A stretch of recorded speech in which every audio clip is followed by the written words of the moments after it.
Դեր չէ, մենք հույսով ապրում ենք, մտածեցինք երևի մեր կառավարությունը ինչ-որ մի բան կմտածի, մեզ մի հատ պատասխան կտա, բայց նաղդի 8-րդ օրն է անորոշ վիճակ է։ Ոչ ասում են կլինի, ոչ ասում են չի լինի, որ մենք հույսով մնանք։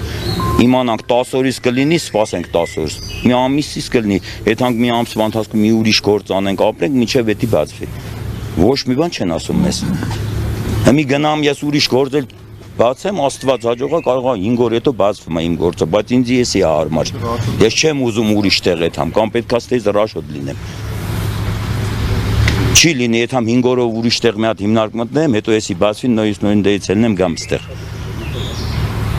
Դրա համար կոնկրետ մենք ուզում ենք իմանալ, կոնկրետ օր ասեն 10 օր, ախպեր 10 օրվան եթանք ուրիշ բանվորություն անենք, մի բան անենք, միջև էսի բացվի։ Կարող է 5 օր գնա ուրիշ տեղ աշխատի, մեկ է 5 օրից հետո գնան ընդե փակեն։ Հիմա Պետք կապ չունի, հիմա մենք բոլորս բարձրանում ենք մեր Աբովյանի քննչական կոմիտե։ Հիսուսի արձանն էլ մենակ չէ։ Այս հիմնարկի հետ լիքը շինարարական կազմակերպություններ կա, որ պայմանագրեր ունեն ստեից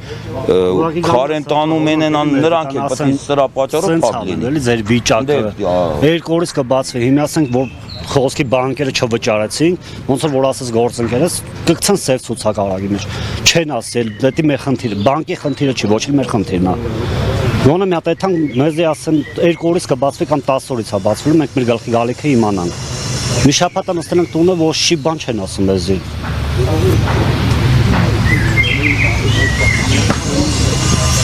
Հիմա ներկա պահին գնում եք քննչական կոմիտե։ Այո, մենք ներկա պահին մեր կոլեկտիվը բարձրանում Աբովյանի քննչական կոմիտե,